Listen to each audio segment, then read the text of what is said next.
Thank you very much for this opportunity. And let me start by saying that 65 years ago, when I was a young student at University College London, I would have never have dared to give a talk with this title, but even more, I would have thought it would be deeply wrong to do so.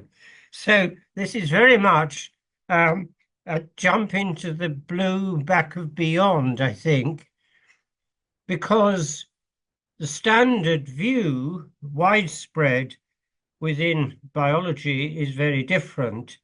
I'm always reminded how way back in 1976, when Richard Dawkins joined a debate that I arranged in Oxford about his book, in the presence of two philosophers, Tony Kenny and Charles Taylor, both of them very distinguished philosophers, he responded to Tony's question as a philosopher to him. Well, I'm not a philosopher. I'm just a scientist. I'm only interested in truth. Well, that was that. Jerry Coyne, of course, reflects this in his book and in his later work, particularly in 2014, when he said of the illusion of free action, agency, it's so powerful, but we have no choice in this matter. It doesn't exist. It's a great big illusion that an evolution has presented to us. I could go on. It's all on the slides. The various people who have given no option at all for metaphysics being a part of biology. And yet, you see, as I shall show later in this talk, all of that led to measuring association scores and ignoring or misinterpreting causation in genomes and their relationship to biology. And the shocking outcome of that is the 2023 study by Hingorani and his colleagues showing polygenic risk scores performed poorly in population screening and so on. Strong claims about the effect of polygenic risk scores on healthcare seem to be disproportionate. I come to the conclusion that theories of causation are necessary. Science is certainly not just association scores. That has led us to the shocking outcome. And I think that automatically involves metaphysical parameters in the mathematics involved. Now, why? Well, I go back to 1960 as a research student at University College London, where I was taught a very sudden introduction to the question of imaginary numbers by none other than Andrew Huxley, because I had worked as a student to build a model of the heart based on the Hodgkin-Huxley theory of nerve excitation. And of course, cardiac cells have, well, different kinds of electrical activity, but they have electrical activity that depends in the same kind of way on the interaction between surface membrane voltage changes and the proteins within the cells concerned. And that leads to a very important property. There are thresholds both ways for both exciting the nerve or muscle to generate depolarization or for repolarizing it too. Both predict that there would be thresholds for those processes. But two Australian scientists in 1961, just after I published the first model, 1960, showed that this process is absent because they did a very clever experiment. They pushed two microelectrodes stuck together deep into the ventricular muscle of a heart, started to polarize with one electrode and record from the same cell with the other one. And what they showed is that such thresholds, such unusual non-linear behavior, a runaway process once you go beyond the threshold, is not only modified, it doesn't exist at all. I was deeply shocked, so convinced I was that the Hodgkin-Huxley process was the correct one to use. And then I was reminded of some maths lectures that I'd been attending in order to use the computer, incidentally, that it required what are called Bessel functions. So I was programming one of the earliest valve computers, a Mercury computer program that I was using. I put Bessel functions in to try to reproduce what they had found, but all I got was unwanted oscillations. And what you see on the screen here is an example of that, a plot of Bessel functions of the first kind, meaning of standard numbers, not including imaginary numbers. Well, I then went to the great Andrew Huxley. He had just moved to University College from Cambridge.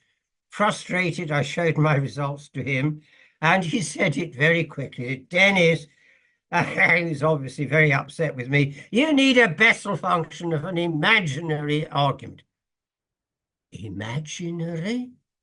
I had absolutely not the foggiest notion what that could be, but I tried it and it worked. And what you see here is the evidence that it works.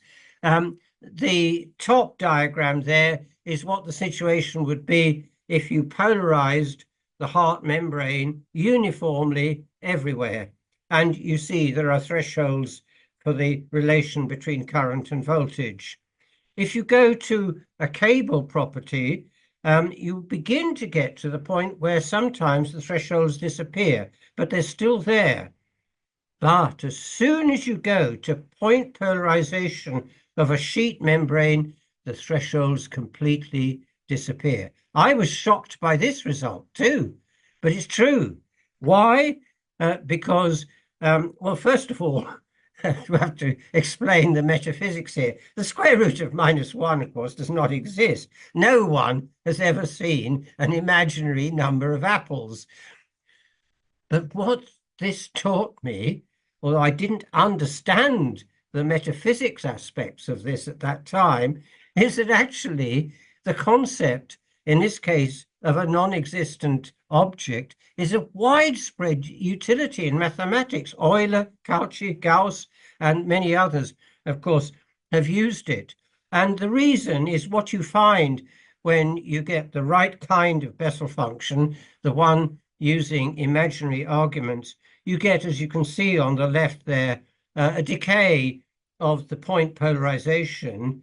The point is right there at the 0 point on the axis, the voltage, not the voltage, the distance axis.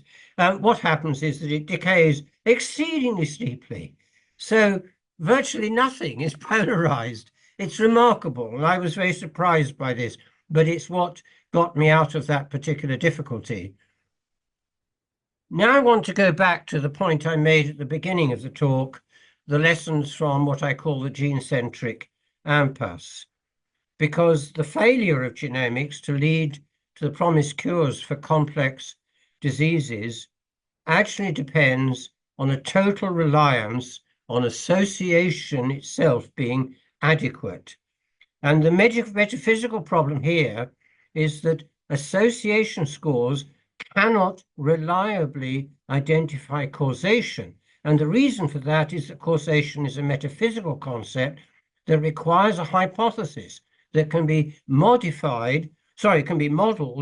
to proceed then by reverse engineering to identify the causation. If you don't do that, there's no way to avoid only having association scores. In fact, Yanai and Lurcher in 2020 even wrote an article in Genome Biology with the title, "A Hypothesis is a Liability."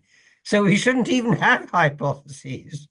Well, I can tell you from my own work, if I had not developed hypotheses to explain the rhythm mechanism of the heart, I would never have got there. Now, the strange thing is in all of this that as a student in those days, way back in the 1960s, and then for probably about 20 years subsequently, I actually thought the metaphysics was a load of old nonsense. I had obviously not fully understood how deeply, when a scientist generates a theory further than the direct observations that he can make, is actually moving outside the range of pure observation. Anyway, genomics, in its failure now to lead to the cures that we were all expecting, is, I'm afraid, the ultimate outcome of the view of people like Denis and Lurcher. It's only when one factor, a gene, is the sole and sufficient cause of a phenotype that you get what are called the monogenetic diseases, but they affect only 5% of the human population. Very important 5%, but still it is only that. So what's the state of affairs for all the others affecting 95% of humanity? Well, they're strongly polygenic. Schizophrenia now has around 160 gene association scores associated with it. Cancers over 291, cardiovascular diseases even more, 735 at the last count, Alzheimer's disease, 75. You need to have a theory to interpret all of those associations. You cannot rely just on the association score. And I've recently published books and articles showing how causation can be measured. That book, The Pacemaker Channels of the Heart, has only just come out. In fact, on Amazon United States, it's still not available. The books are still on the way over from Singapore, where it was printed. It is available in Amazon UK already and is selling very well. I then wrote an article with Peter Hunter in 2020 to show how one could link genomics to physiology through epigenomics. That was an editorial in the journal Epigenomics. And I then wrote an article for the Journal of Physiology, The Cardiac Pacemakers, a Paradigm of Robustness in Evolutionary Biology. And that's all referred to in the book too. The method is very simple. You first create an experimentally based, that's the key, must be detailed experimental information on the various molecular level and subcellular level processes involved. You create an experimentally based model that includes gene products such as channels, enzymes, and so on. And then you check first that the association scores in the model reproduce what you see in genomic studies. GWAS shows that most of those association scores are very low. And if that is the correlation, you can then reverse engineer within the model to find the causation. The example I gave in the Journal of Physiology article is of the heart, where 4 different polygenic inputs, there are 4 of them, that any one of which can be sufficient to enable the intensely complex functional networks involving thousands of gene products to enable cardiac rhythm to occur. You can knock any one of those out and the others will keep it going. That's the essence of it. There's huge robustness, which means that association scores hide massive causation. That's the difference between association and causation. In the case of the heart, it can be the difference between a 15% association and an 80% causation. The full details of that are in the new book. Well, this all arises from a very important property of voltage and fields, electrical fields in cells and other tissues and organs of the body. These were originally called Hodgkin cycles, and in a way, it's a general principle of what I call relativity in biology, in the same way that Einstein's theory of general relativity is a theory about causation in space-time in the universe. The existence of masses distorts space-time, which in turn changes the movement of the masses within space-time and, of course, of light. I just extended it to the principle of biological relativity. So what is it? Well, it's very simply that there's a necessary two-way interaction between the molecular events, opening and closing of protein channels in the membranes, and a field property dependent, of course, on an integrative outcome of those molecular level changes. And it's huge, 10 million volts per meter, because the membrane, the thin lipid membrane is that thin. And in the integration procedures that we all have to use in order to solve our models, having created a dynamic model, that is a boundary condition for each of the steps. It's therefore a causation throughout the process of integration. I see the Hodgkin cycle as therefore one of the major foundations of the theory of relativity, of biological relativity and its application to biology. And I see connections here with Eastern thinking. The Taoist and Buddhist conditioned arising is that nothing exists in and of itself. All existence depends on two-way interaction. In one sense, this is absolutely obvious. You cannot make an observation if what you're trying to observe does not interact in some way with what you can observe, whether it's light in your eye or a feeling of an electric field, or in the case of detecting neutrons deep in great big tanks of water in the earth, the very occasional interaction between a neutron and those atoms. But it's not only an important principle, it also applies to DNA in a very particular sense, because I think a gene as a DNA sequence is just such a no self. That is, that it depends upon its interactions, because it's only functional as a DNA sequence, and this is a molecular biological point, by being read as a sequence by the organism. The DNA itself is passive. It's not an efficient cause, to use that difference introduced by Aristotle way back 2.5 or however many thousands of years it is ago.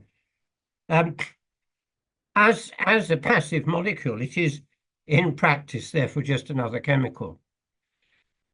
Now I come to how one represents all of this, and I refer in this slide, I think it's nearly my last one, to two articles that have, as it were, stolen the idea from mathematics using imaginary numbers, because what we do there is to represent the imaginary numbers as being orthogonal to the real numbers.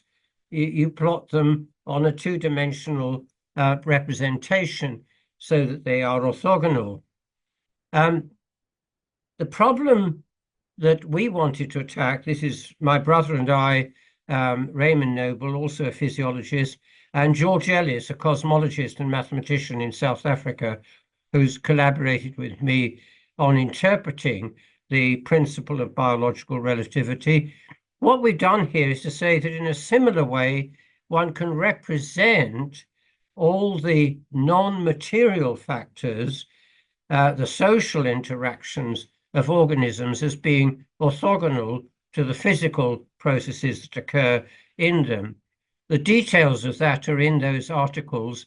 The one published in the Journal for the General Philosophy of Science actually tries to give a physiological process by which non-material factors like reasons and values can influence what we do.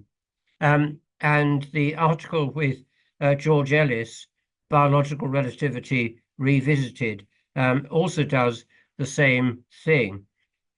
My justification here is that just like the square root of -1, they have in a sense no existence. They are not objects. Our values are not objects that you can identify. They are processes that influence what it is that we do. So relevant publications, the Pacemaker Channels of the Heart, the book's just come out, that has the detailed arguments about how to identify causation over and above association. Understanding Living Systems is a very simple book published by CUP just 2 years ago with my brother Raymond Noble, and that puts some of these ideas into more simple language and not using much mathematics, while the original statement of biological relativity was in Dance to the Tune of Life, published in 2016. So thank you very much.